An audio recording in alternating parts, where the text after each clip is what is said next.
Jared, you walked out of the Big Brother house for the second time last night, and you were a lot more emotional this time. So, what was the difference between last week and this week?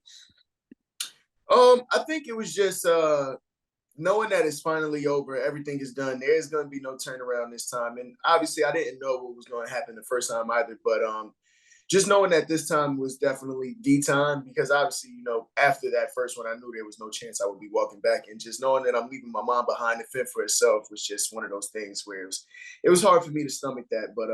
I always got to remember back to the fact that she's one of the greatest people of all time to play one of these games, and I know she got it. She can handle herself in there by herself. So, Exactly. yeah. Well, when Cameron dropped the first ball, did you think you had a chance? Oh, my heart was pumping at a million miles per second. I was super excited. Obviously, it was hard for me to ever want to prey on Cameron's downfall. That's just not the kind of person I am. But I did want to stay in that house. I did want to continue my career there in the Big Brother house. But I was definitely hopeful that he was not going to complete it. And once that clock hit 55, I was just counting down the seconds, literally. Well, you made a lot of interesting moves in the game, Yeah. and you obviously wanted to protect your mom, but you also weren't 100% honest with her about all the things you did and some of the information you shared, obviously the biggest one being telling Blue your secret. So Yeah. why did you choose to withhold some of this information from her? Just me knowing my mom, it made me a little worried that she would get too paranoid about knowing if Blue knew.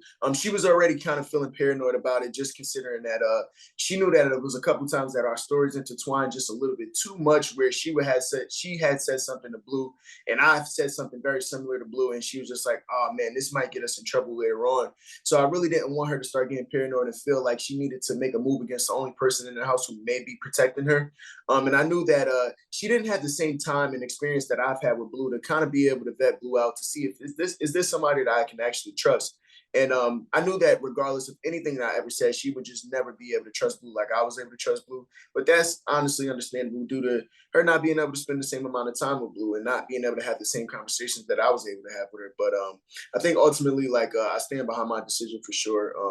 And like I said, I really wouldn't want her to play a paranoid game, just thinking that at any point somebody's going to release this information. Hmm.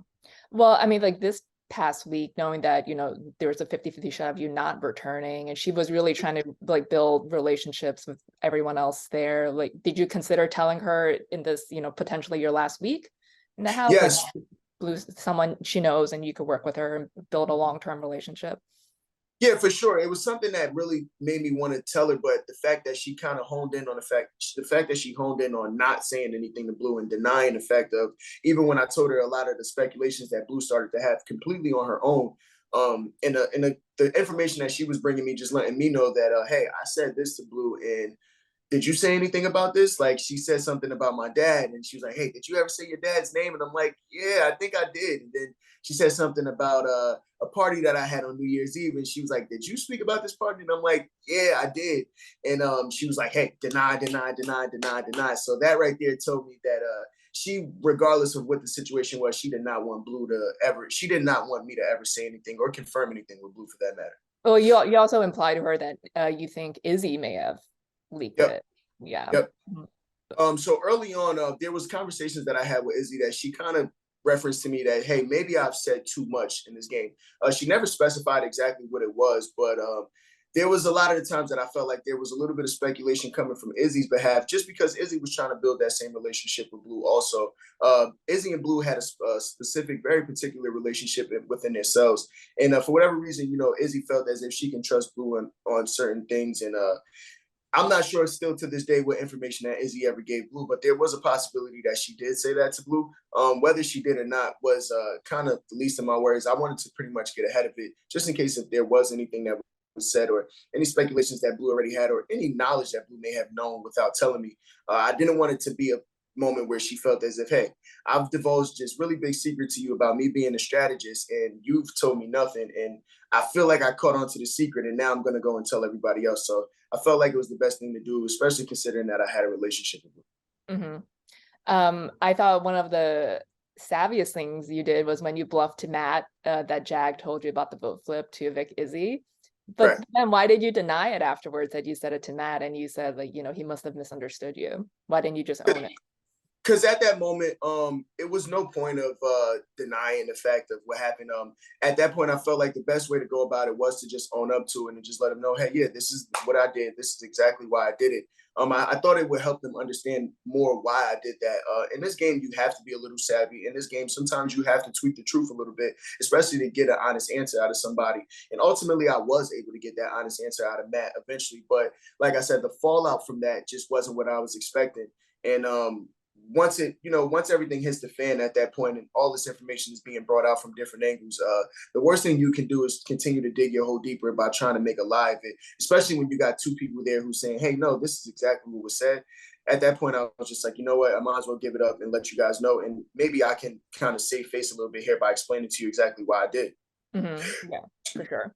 Well, that week was also interesting because like Cameron was HOH, and then he was really trying to work with you, and he told you to like play games with everyone and like make them nervous about thinking they might go on the block. So, do you think maybe you might have went too far with that, and that contributed to your downfall?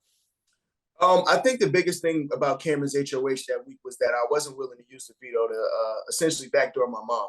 I knew that my mom was going to end up going home if I ever had to put her up against Mama Felicia or Izzy for that matter. And I just wasn't willing to take that risk. And I think once Cameron saw that that wasn't the move that I was willing to make, he felt as if he needed to kind of essentially relay this information to Corey that ultimately ended up blowing everything up for me, especially my game. Hmm. Well, we know your thoughts about how you think your mom is going to do by herself. So, how do you think Blue will do in there without, Gonna be great. I think she's gonna be great.